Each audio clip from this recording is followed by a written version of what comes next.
Assalamualaikum warahmatullahi wabarakatuh. Bismillahirrahmanirrahim. Bismillahirrahmanirrahim. Bismillahirrahmanirrahim. Bismillahilladzi la yadurru ma'asmihi syai'un fil ardi wala fis sama' wa huwas sami'ul alim. Alhamdulillahilladzi hadana bi abdihil muhtari man da'ana ilaihi bil idzni wa qad nadana. Labbaika ya man dallana wa hadana. Allahumma wa salli wa sallim wa barik ala sayyidina Muhammadin adada ramlir raqiqi salatan tarzukuna biha min ahli taufiq wa tuballighuna bihal hudura ila baitil atiq wa ziyarata qabrihi wa qabri Abi Bakrin as-Siddiq wa ala alihi wa sahbihi ajmain, amma ba'du. Hadratal muhtaramin, seluruh jamaah salat subuh rahimakumullah. Wabil khususil khusus DKM Masjid Raya Jatimulya beserta seluruh pengurus dan jajarannya, kita doakan selalu diberikan oleh Allah panjang umur, sehat wal afiat. Pertama dan yang paling utama, syukur alhamdulillah, pada pagi hari ini Allah masih berikan kepada kita nikmatul iman wal islam wal ihsan, sehingga kita bisa bersama-sama istiqomah menjalankan perintah Allah dan Rasul, salat subuh berjamaah, dilanjutkan dengan zikrullah wal i'tikaf fi hadzal masjid. Semoga seluruh aktivitas amal ibadah kita diterima oleh Allah Subhanahu wa taala. Salawat dan salam teruntuk Nabi Muhammad sallallahu alaihi wasallam biqaulina Allahumma shalli wa sallim wa barik alaihi. Ketiga kalinya masih dalam suasana bulan Syawal, kami secara pribadi mengucapkan ja'alanallahu wa iyyakum minal aidin wal faizin, taqabbalallahu minna wa minkum taqabbal ya karim. Semoga Allah menjadikan dengan riyadhah perjalanan ibadah kita di bulan suci Ramadan, kita dijadikan golongan minal aidin, orang-orang yang kembali kepada fitrah, kesucian, seperti saat kita dilahirkan dari kandungan ibunda kita. Dengan ibadah puasa, dengan ibadah salatul tarwih, salatul witir, qiyamul lail, tadarrus, qiraatul Quran, sahur, dan juga ditutup dalam perjalanan Ramadan dengan mengeluarkan zakatul fitrah, zakatul mal. Bermacam-macam sedekah kita lakukan, insya Allah mengantarkan kesucian ruhaniyah, kesucian jasmaniyah, dan kesucian maliyah, sehingga kita mendapatkan status bagaikan seorang anak yang baru dilahirkan dari kandungan ibunda kita. Harapan dan doa kita terus menerus, semoga kesucian ini terjaga hingga sampai masuknya waktu bulan Sya'ban yang akan datang, dan kita dipertemukan kembali bulan suci Ramadan yang akan datang. Amin ya rabbal alamin. Kaum muslimin wal muslimat rahimakumullah, taklim kita berlanjut tentang ibadah sunnah atau salat sunnah yang diajarkan oleh baginda Nabi kita Muhammad sallallahu alaihi wasallam. Di antaranya yang diperintahkan oleh Nabi untuk terus menerus kita jaga adalah qiyamul lail atau melaksanakan salat sunnah di malam hari. An Abi Hurairah radhiyallahu anhu qala Rasulullah sallallahu alaihi wasallam afdhalus salati ba'dal faridati salatul lail, akhrajahu Muslim. Melaksanakan ibadah salat sunnah setelah kewajiban-kewajiban kita dilaksanakan dengan baik, maka ada salat sunnah yang istimewa, yaitu salatul lail, salat malam. Dan salat malam ini hadirin yang diberikan oleh Allah penjelasan secara langsung berada di dalam Al-Quran, tepatnya surat Al-Isra, atau di dalam Al-Quran, tepatnya surat Al-Muzammil. Allah memberikan seruan langsung. Di dalam surat Al-Isra merupakan kabar gembira yang diberikan oleh Allah untuk umat Nabi Muhammad sallallahu alaihi wasallam, kama qala ta'ala, wa minal laili fatahajjat bihi nafilatan lak asa ayyab'atsaka rabbuka maqaman mahmuda. Jadi ada satu tempat ibadah sholat yang menjadikan asbab kita diangkat derajatnya adalah sholatul lail. Wa minal laili, dari separuh malam atau sebagian dari malam, fatahajjat, maka laksanakanlah dengan sholat tahajud. Wa minal laili fatahajjat bihi nafilah, kemudian sholat itu hukumnya adalah hukum nafilah, hukum sunnah. Harapannya apa? Asa ayyab'atsaka rabbuka maqaman mahmuda, dengan harapan semoga dengan kita itu istiqomah menghidupkan sholatul lail ini bisa mengantarkan untuk sampai kepada maqaman mahmuda, kedudukan yang terpuji, yang mulia di sisi Allah Subhanahu wa ta'ala. Contoh yang nyata adalah baginda Nabi Muhammad sallallahu alaihi wasallam di dalam melaksanakan sholatul lail, yang sampai dinyatakan bahwa beliau bersujud begitu lama di dalam sholatul lail tersebut. Ternyata yang diinginkan beliau, yang ingin dicapai apa? Ingin beliau ini mempunyai satu kedudukan di sisi Allah, abdan syakura, seorang hamba yang ahli bersyukur. Kemudian yang dikisahkan beliau juga dinyatakan, dari pengaruh begitu lamanya beliau berdiri dalam sholat, begitu lamanya beliau dalam sujudnya, sampai dinyatakan kaki beliau bengkak, itu bisa babiah sholatul lail, melaksanakan sholat malam. Ini adalah contoh yang harus kita ambil dalam kehidupan kita. Di pertemuan-pertemuan yang lalu sudah kita bahas sholat sunnah yang menyertai sholat wajib, yang dihukumi juga sunnah, ada qobliyah, ada ba'diyah. Kita alhamdulillah sudah istiqomah menjalankannya. Kemudian kita juga diperintah oleh Nabi untuk istiqomah menghidupkan sholat malam itu. Justru Nabi Muhammad SAW memberikan teguran, jangan sampai di dalam melaksanakan sholat malam itu kita dalam satu malam mengerjakan dengan jumlah yang banyak, tapi besoknya terus berhenti. Yang beliau perintahkan itu ya, dimulai dari yang sedikit, kemudian istiqomah setiap malam, jangan ada dilewatkan. Jadi termasuk kehidupan orang-orang soleh semuanya mencapai kedudukan yang tinggi bisa babiah sholatul lail, sholat malam tersebut. Kemudian diterangkan di dalam surat Muzammil sampai diberikan satu ketentuan, disuruh usaha secara maksimal untuk menghidupkan qiyamul lail tersebut.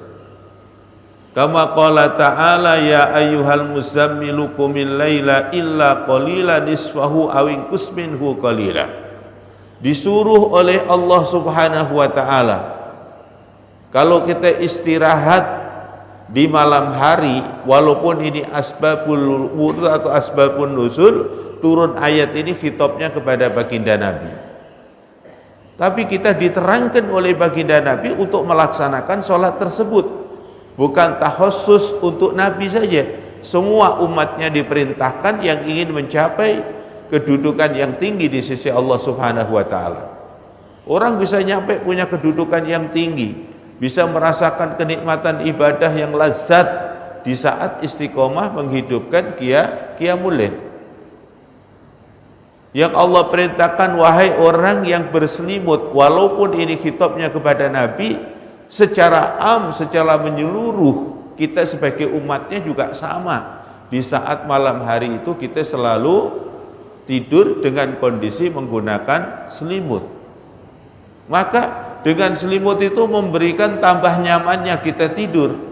Maka itu dengan tantangan yang berat, wahai orang yang tidur dengan menggunakan selimut, maka bangunlah. Disuruh bangun.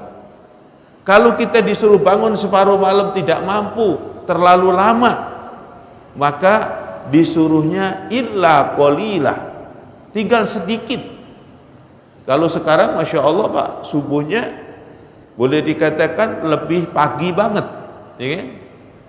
Jadi kalau kita bangun jam 4 itu masih ada waktu setengah jam ke depan untuk cukup kita menghidupkan malam sebagaimana yang dicontohkan oleh baginda Nabi Muhammad SAW, yang diperintah langsung oleh Allah, yakni tinggal sedikit kita cukup untuk menghidupkan malam tersebut sampai waktu subuh tiba.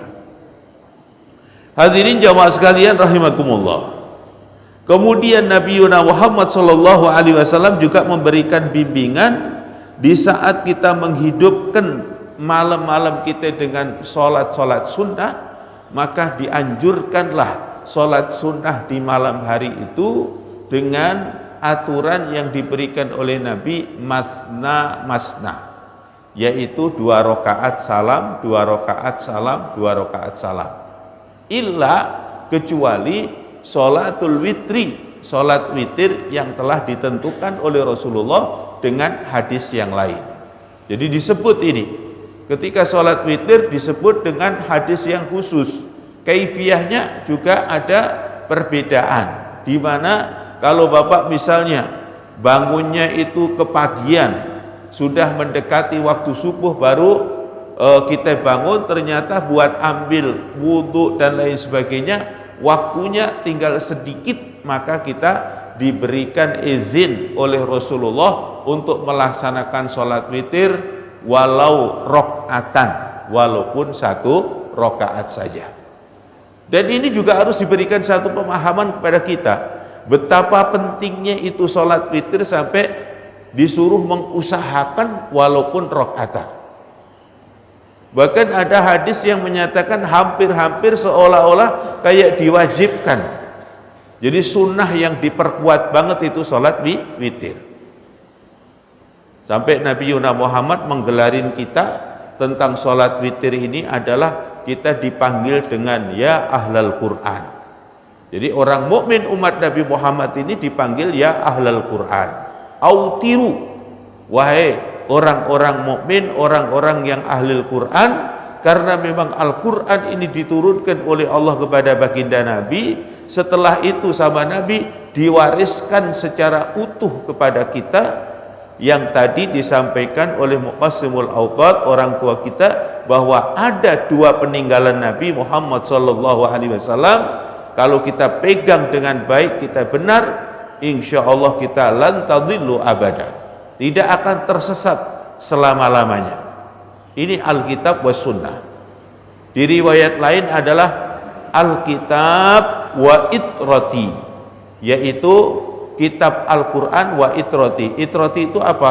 Keluarga Nabi itu juga merupakan warisan yang diberikan oleh Nabi kepada kita. Siapa keluarga Nabi itu? Yaitu dari keturunan Sayyid Hasan dan keturunan Sayyid Husin, yang dikenal oleh kita sebutan para habaib atau para habib. Termasuk salah satunya yang istiqomah ngajar di Masjid Raya Jatimulya adalah guru kita Al-Habib Muhammad bin Ahmad bin Hasan Fathak. Itu kalau diturut lagi Pak, naik lagi nasab beliau ke atas, itu sampai ya Imam Ali karramallahu wajhah, sampai kepada Nabi Muhammad sallallahu alaihi wasallam. Maka kalau disimpulkan dalam 2 hadis tersebut, warisan Nabi yang harus dipegang itu ada 3 hal: Alkitab, keluarga Nabi, was sunnah. Atau Bapak sebutkan Alkitab, was sunnah, wa itrati. Quran, hadis, dan keluarga Nabi. Kemudian ada satu yang diangkat oleh Nabi, bisa Bapak keilmuan, kemudian misi dan visinya sama Nabi diresmikan al ulama warasatul anbiya. Ulama tersebut warisnya para anbiya. Berarti kalau dihitung digabungkan dari beberapa hadis jadi ada 3, ada Quran yang diwariskan Nabi untuk kita, ada hadis, kemudian ada zurriyah Nabi, kemudian al ulama warasatul anbiya. Jadi 4 tersebut sebagai pegangan kita, jangan sampai lepas dalam kehidupan kita. Hadirin jamaah sekalian rahimakumullah. Jadi kata Rasulullah Ibnu Umar radhiyallahu taala anhu qala Rasulullah salatul laili masna masna. Salat malam itu 2 rakaat. Fa idza khasyiya ahadukum subha shalla raka'atan wahidatan tutiru lahu ma shalla. Jadi kalau kita bangunnya itu kesiangan, sudah mendekati waktu subuh, untuk melaksanakan sholat sunnah dengan 2 rakaat sudah tidak mencukupi, maka cukuplah ambil dari akhir sholat kita itu tadi dengan melaksanakan sholat witir 1 rakaat. Ya. Jadi sholat witir dengan 1 rakaat. Makanya ketika ada hadis ini Bapak, dibedain antara sholatul lil wa sholatun nahar. Jadi kalau sholat siang boleh kita menggunakan 4 rakaat langsung, tapi kalau sholat malam kecuali sholat witir kita disuruhnya pakai 2 rakaat. Maka ada khilaf yang terjadi di dalam pemahaman ahli sunnah wal jamaah dan pemahaman yang lain. Maka Bapak pernah menemukan ada beberapa tempat melaksanakan sholat tarawih itu dengan 4 rakaat salam. 4 rakaat salam. Jadi dia memahami hadis yang diriwayatkan oleh Sayyidah Aisyah, tapi diartikannya secara kontekstual apa adanya di situ. Tidak membuka syarahnya hadis, tidak membuka penjelasan-penjelasan yang lebih konkret. Ternyata yang disebut 4-4-3 itu dalam pelaksanaannya 2 rakaat, kemudian istirahat, 2 rakaat istirahat, baru 3 rakaat sholat witir. Makanya diamalkan di orang-orang ahli sunnah di beberapa tempat kalau sholat tarawih itu Pak dapat 2 salam yastarihun, yaitu istirahat dulu dengan membaca zikir, menjaga qasidah dan doa. Kemudian setelah 4 rakaat didoain, terus sholat lagi 2 rakaat salam, 2 rakaat salam, kemudian doa lagi. Ini pemahaman-pemahaman yang, dan ada yang memahami secara kontekstual, ya kata di situ 4 ya 4 gitu. Jadi pelaksanaan ini yang diajarkan oleh Nabi untuk qiyamul lail.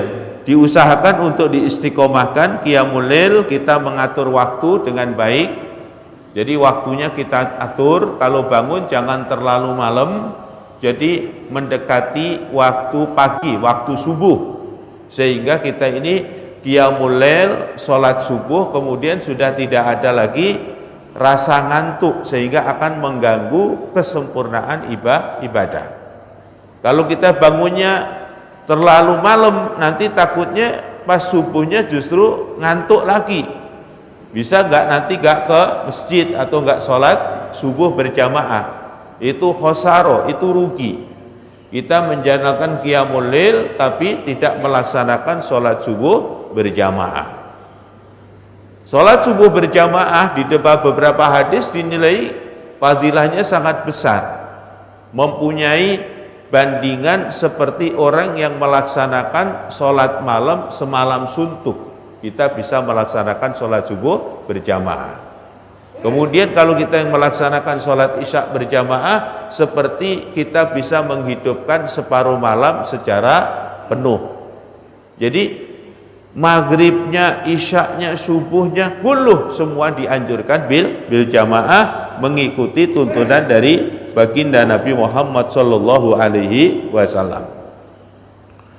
Wa an Abi Ayyub Al-Ansari radhiyallahu taala anhu anna Rasulullah sallallahu alaihi wasallam memberikan lagi motivasi setelah qiyamul lail kemudian kalau kita belum melaksanakan sholat witir, maka diberikan satu amar untuk mengistimewakan menutup akhirnya dengan sholatul witri. Qala Rasulullah, al-witru haqqun ala kulli muslimin, man ahabba ayyutira bi khamsin falyaf'al, wa man ahabba ayyutira bi thalathin falyaf'al, wa man ahabba ayyutira bi wahidin falyaf'al. Ini sholatul lail, sholat malam. Yang disebut sholat witir ini kaifiyahnya ada beberapa kaifiyah. Bisa dilakukan ba'da sholatul isya, kita melaksanakan ba'diyah summa sholatul witri, kemudian kita melaksanakan sholat witir. Berarti ini namanya adalah fi awwalul lail, di malam hari awal kita sudah melaksanakan witir. Maka ketika kita sudah melaksanakan witir, nanti malamnya cukup dengan mengamalkan wa minal laili fatahajjat, tidak perlu untuk melaksanakan sholat witir lagi. Kalau Bapak penginnya menyalakan sholat witir nanti di ujung akhir menjelang waktu subuh, berarti Bapak ba'da sholat isya cukup dengan sholat ba'diyah saja, kemudian tidak melaksanakan sholat witir terlebih dahulu. Nanti witirnya bisa ditaruh di akhir, yaitu menjelang waktu subuh.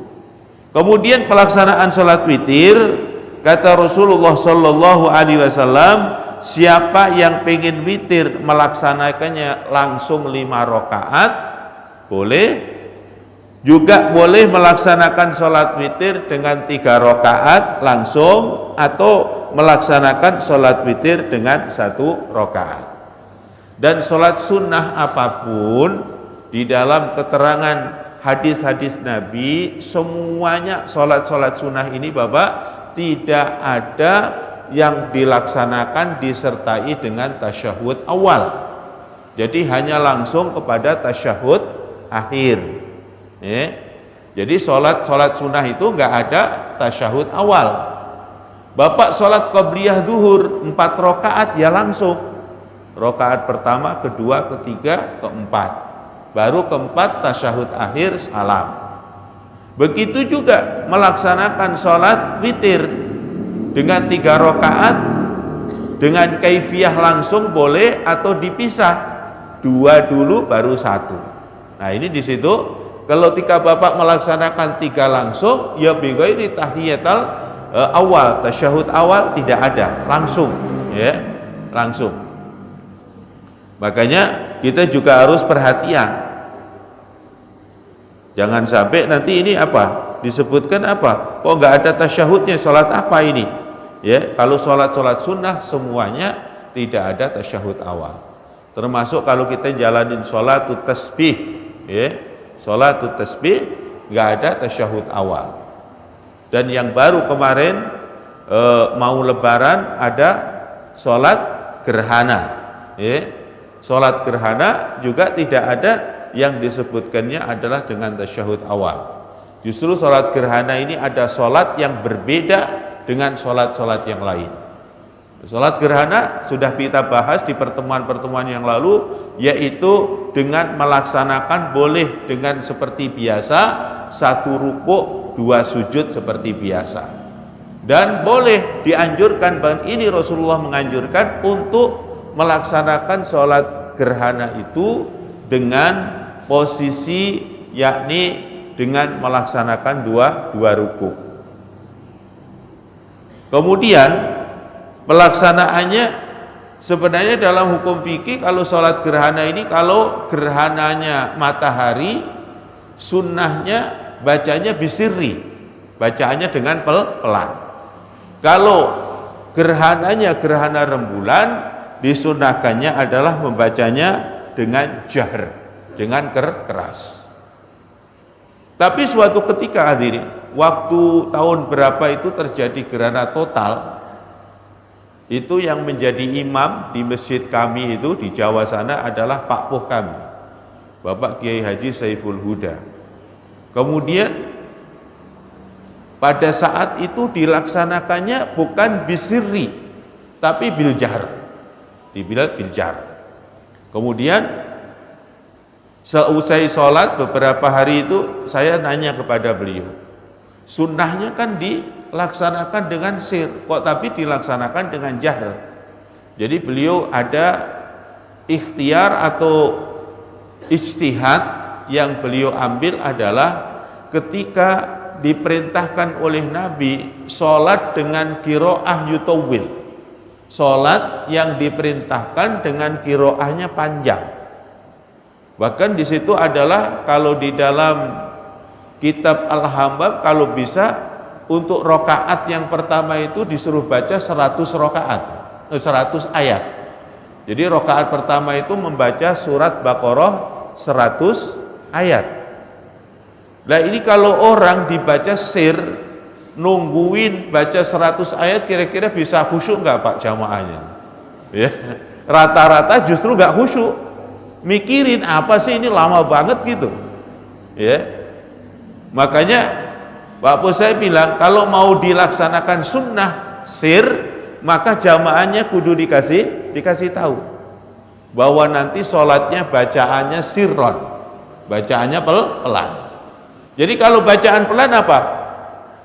Suratul Fatihah wajib bagi imam, suratul Fatihah juga wajib bagi makmum. Kemudian surat-surat yang lain juga sunnah bagi imam, sunnah juga bagi makmum. Makanya ketika imam membaca surah dengan surah yang panjang, maka makmumnya juga dikasih tahu nanti bacalah surah yang panjang juga, ya, sehingga sholatnya nggak diem doang, itu harus dikasih bimbingan. Lah misalnya hafalannya makmum udah habis ini, hafalannya udah habis Pak, hafalannya ternyata cuman At-Takasur sampai An-Nas, habis itu udah nggak punya lagi, dia punya hafalan suratul Fatihah terus Al-Hakumut sampai An-Nas, nggak punya lagi. Terus imamnya masih terus berlanjut baca surat Baqarah yang 100 ayat belum kelar. Terus baca apa? Ya kita ulang lagi Pak, diulang lagi. Pas selesai, ya terakhirnya apa? Surat An-Nas kan, ya. Minal jinnati wan nas. Ulang lagi. Bismillahirrahmanirrahim. Alhaakumut takasur hatta zurtumul maqabir. Lah itu harus dibimbing. Kalau nggak dibimbing ini makmumnya nanti kosong dia, nggak baca apa-apa. Lagi nungguin berdiri nggak baca apa-apa, itu bukan mengantarkan khusyuk tapi mengantarkan gangguan dalam hati. Ini imam lama banget, ora kelar-kelar. Nah itu mesti ada bimbingan. Dan juga boleh Pak, nggak perlu untuk membaca surat hafalan makmum seberapa. Tapi cukup satu surat aja diulang-ulang sampai imamnya rukuk. Misalnya apa? Al-Ikhlas itu aja. Qul huwallahu ahad, Allahus samad, lam yalid wa lam yulad wa lam yakul lahu kufuwan ahad. Diulang-ulang sampai imamnya rukuk. Kemudian habis rukuk bangun lagi, ternyata mengambil qiraah yang dua, baca Fatihah lagi. Lama lagi ini, ya. Ya, makanya ijtihadnya Pak Po itu karena ini takut kondisinya nanti tambah nggak khusyuk, maka dibacalah jahr sehingga makmumnya mudah. Habis membaca suratul Fatihah dia cukup mendengarkan qiraahnya imam. Nah ini insya Allah kalau mendengarkan qiraahnya imam, apalagi qiraahnya bagus, merdu, enak, insya Allah menambah kekhusyuan. Lama pun kita betah. Ya, kayak kita misalnya apa? Lagi sholat di Masjidil Haram itu Pak, imamnya kan indah semua qiraahnya, subuh-subuh gitu, ya. Kita dengerin enak, tambah nampak kekhusyuannya. Tiba-tiba sudah ruku, Allahu Akbar, rasanya sebentar banget ya. Pengennya lama, karena indah, karena nikmat kepada kita.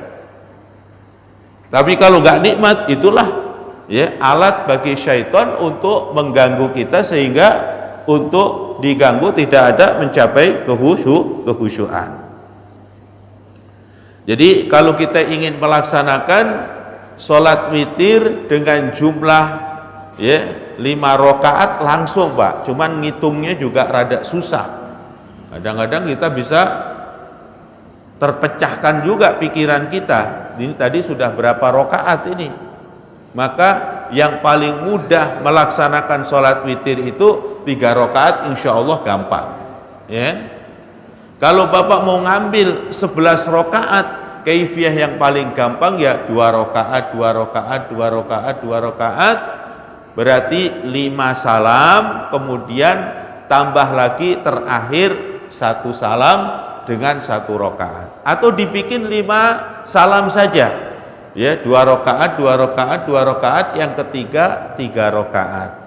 Terus memudahkan lagi apa? Ngambil surah yang tertib. Ya, misalnya kita mau ngambil 5 rakaat atau 10 rakaat yang tertib. Kalau kita itu mengambilnya cuman akan 3 rakaat, ya dianjurkan kita mengambil surah yang pertama adalah surat Al-A'la. Rasulullah menyuruhnya begitu.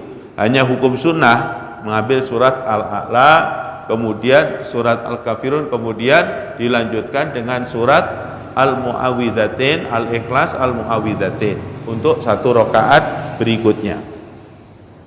Wan Ali bin Abi Thalib radhiyallahu taala anhu qala laisal witra bihabid ka'ad maktubah walakin sunnatun sannaha Rasulullah. Jadi ada kata-kata hatmun tadi, maksudnya hatmun itu bukan wajib seperti wajibnya sholat 5 waktu. Jadi ini sunnah yang dikuatkan untuk kita melaksanakan sholat witir. Maka sampai dipanggil oleh Nabi Muhammad sallallahu alaihi wasallam, ya ahlal Quran autiru ya ahlal Quran fa innallaha witrun yuhibbul witra. Wahai orang-orang mukmin ahli Quran, laksanakanlah salat witir. Sesungguhnya Allah itu zat yang maha ganjil, Allah cinta kepada amaliyah-amaliyah ganjil. Ini amalan salat sunnah yang dianjurkan oleh Nabi kita Muhammad, terutama adalah di dalam malam hari. Ya, jangan sampai ditinggalkan walau itu mengambil 1 rakaatnya sholat witir. Syukur diawali dengan kita melaksanakan sholat tobat, dilanjutkan dengan sholat tasbih, kemudian dilanjutkan dengan tahajud, kemudian sholat hajat, ada juga sholat istikharah, baru nanti ditutup akhirnya dengan melaksanakan sholatul witri. Itu da'abus sholihin, itu kebiasaannya orang-orang soleh, orang-orang yang selalu takarrub kepada Allah subhanahu wa ta'ala. Wa an Aisyah radhiyallahu ta'ala anha qalat ma kana Rasulullah sallallahu alaihi wasallam yazidu fi Ramadan wala fi ghairihi ala 11 rakaatin yusallu arba'an fala tas'al an husnihinna wa tulihinna summa yusalli arba'an fala tas'al an husnihinna summa yusalli salatan. Qalat Aisyah faqultu ya Rasulullah atanamu qabla an tutira? Qala ya Aisyah inna aini tanamani wa la yanamu qalbi, muttafaqun alaih. Dan ini hadirin hadis yang biasa dipakai oleh saudara-saudara kita yang dijadikan dalil dalam pemahaman sholat tarawih itu mengambil 4 rakaat secara langsung. Jadi sholat tarawihnya 4 rakaat salam, 4 rakaat salam, kemudian 3 rakaat salam, yang dikenal dengan 4-4-3. Itu mengambil hadis ini. Dan ini hadis di dalam pemahaman kita ahli sunnah bukan seperti itu pemahamannya. Lama kanat sholatul laili sunnatan, bahwa sholat malam itu merupakan sholat sunnah, maka Rasulullah sallallahu alaihi wasallam memberikan tahdid untuk setiap malamnya ini. Ya, ini disebutkan adalah termasuk dalil tentang ibadah sholat tahajud, bukan sholatut tarawih. Fit tahajud fa akhbara taratan annahu kana yusolli 11 wa ukhra annahu kana yusolli 13 wa maratan akhbarat annahu kana yusolli 15. Jadi bermacam-macam Tapi Rasulullah itu memberikan satu bimbingan bahwa beliau menghidupkan malam di luar Ramadan atau di dalam bulan Ramadan itu tidak akan kurang dari 11 rakaat. Itu alal aqal. Loh, kenapa ahli sunnah menyatakan ini dalilnya sholat tahajud? Karena di dalam keterangannya fi Ramadan au fi ghairiha, di dalam bulan Ramadan ataupun di luar bulan Ramadan. Kalau sholat tarawih hanya terjadi pada saat bulan Ramadan saja. Nah, ini berarti ini hadis bukan menerangkan tentang ibadah tarawih. Ya, bukan ibadah tarawih, tapi ibadah qiyamul lail di bulan Ramadan ataupun di luar Ramadan. Nabi Muhammad tidak akan pernah kurang dari 11 rakaat. Berarti kalau 11 rakaat ini maksudnya apa? Mengambil sholat tahajudnya ketemunya 8 rakaat, kemudian sholat sunnah witirnya ada 3 rakaat. Cara kerjanya, beliau sholat 2 rakaat salam, 2 rakaat salam berdasarkan hadis yang tadi kita bahas, wa sholatul laili masna masna. Sholat malam itu dilaksanakan adalah 2 rakaat, 2 rakaat. Kemudian ketika 2 rakaat salam, Rasulullah istirahat sejenak, kemudian baru berdiri lagi melaksanakan 2 rakaat salam, 2 rakaat salam, terus istirahat sejenak, baru beliau melaksanakan sholat 3 rakaat, sholat witir tadi. Makanya sholat witir ini kaifiyahnya paling banyak, Pak. Ada yang cukup 2 rakaat, 2 rakaat, kemudian nanti akhirnya 3 rakaat. Ada juga langsung 2 rakaat, 2 rakaat, 2 rakaat, akhirnya 3 rakaat. Atau kita mengambil dengan 3 rakaat saja. Kalau waktunya mepet banget, kemudian kita cukup bisa mengambil 1 rakaat. Kemudian Nabi Muhammad SAW juga memberikan izin kepada kita bagi orang-orang yang sudah istiqomah, dan ini juga sudah kita terangkan pada pertemuan-pertemuan terlebih dahulu, yaitu ketika kita melaksanakan ibadah sholat sunnah ini sudah istiqomah, ya, itu juga bisa kalau kita ada terlewatkan, Pak, dengan diqodho. Tapi syaratnya istiqomah terlebih dahulu. Bapak sholat rawatib, qobliyah, ba'diyah, ini sudah istiqomah dari tahun ke tahun, maka ini kalau misalnya terjadi Bapak ada kelewatan, itu boleh diqodho. Ya, misalnya Bapak qobliyah duhurnya tadi kelewatan gitu ya, pas sampai di masjid raya ini sudah iqomah, walaupun sebenarnya sudah dapat pahala dengan niat kita. Lah itu nanti ba'diyata duhur kita boleh melaksanain ba'diyata duhur, terus kemudian sholat lagi dengan sholat mengqadha qobliyah duhur. Dan itu pernah dicontohkan oleh Nabi, beliau terlewatkan yaitu sholat ba'diyatal asar, ya. Ba'diyatul asar itu pernah terlewatkan. Dalam satu hadis disebutkan ada wa anhu, dari Sa'id Al-Khudri radhiyallahu anhu, qala Rasulullah man nama anil witri au nasiyahu fayusolli idza asbaha au dzakarahu. Jadi ketika seseorang itu ada terlewatkan, sudah istiqomah melaksanakan sholat witir, kemudian dia terlewatkan tidak bisa melaksanakan sholat witir, maka boleh ketika dia itu terbangun kemudian sudah lewat, maka boleh kita melaksanakan sholat witir dengan dihukumi mengqadha. Ini amaliyah-amaliyah sunnah yang dicontohkan oleh Nabi kita Muhammad sallallahu alaihi wasallam. Dan ini yang menjadikan asbab terangkatnya kedudukan para sahabat-sahabat Nabi. Bahkan ada pesan khusus dari Nabi kepada seorang sahabat bernama Rabi'ah, yang dia itu diberikan satu tawaran oleh Nabi. Apa yang diminta dia kepada Nabi? Dia hanya minta satu, kepingin di dunia bersama dengan Nabi, besok di surga juga bersama dengan Nabi Muhammad sallallahu alaihi wasallam. Kemudian Nabi Muhammad sallallahu alaihi wasallam jawabannya, fa'inni ala nafsika. Bantuin aku dengan usahanya kamu yang maksimal. Apa itu? Bikasratis sujud atau bikasratis sunnah. Yaitu kalau kamu ingin masuk surga bersamaku, usahakan di dalam dirimu itu bantuin ngidupin sunnah-sunnah Nabi dengan banyaknya sholat sunnah. Makanya hadirin, kalau kita itu ketemu para kekasih Allah, para aulia-aulia, para ulama-ulama solihin wa amilin, itu yang namanya sholat sunnah itu gak pernah ada yang ditinggal. Qobliyah, ba'diyah gak pernah ditinggalkan.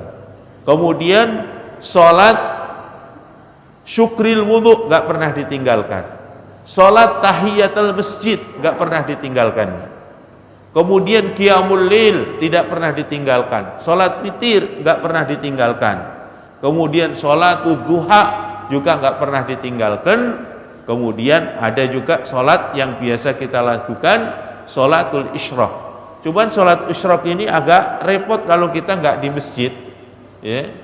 Kita nggak di masjid karena itu dalam konteks hadisnya itu orang yang sholat di masjid kemudian intidhar, nungguin dengan zikrullah di masjid itu terhitung 90 menit dari waktu subuh tiba, maka terus dia sholat 2 rakaat, maka nilai pahalanya itu ka'ajri hajjatan wa umratan tamah. Maka kita kalau jamaah terus di masjid raya seperti ini, insya Allah kita bisa mendapatkannya. Kadang kita sulit Pak mendapatkannya, ya. Seperti saya kalau ngikutin kegiatan subuh keliling, itu ngajinya di masjid yang pertama itu, yang kita kuliah subuh ini tidak sempurna karena kita nggak sampai waktu isyraq, ya. Kita 5:30 sudah harus keluar, kemudian menuju tempat. Insya Allah kita mendapatkan itu juga mendapatkan nilai fadilah kita thalabul ilmi, itu juga mendapatkan fadilah ya besar nilainya di hadapan Allah Subhanahu wa taala. Hadirin jamaah sekalian rahimakumullah, ini amaliyah-amaliyah sunnah yang telah dicontohkan oleh Nabi, sudah kita bahas sedikit demi sedikit sampai sempurna, dan insya Allah di bab berikutnya kita akan masuki kepada bab sholatul jamaah. Semoga apa yang kita bahas ini menambah ilmu dan wawasan kita, dan terutama kita bisa mengamalkannya menjadi orang-orang ahli sunnah, menghidupkan sunnah Nabi kita Muhammad sallallahu alaihi wasallam.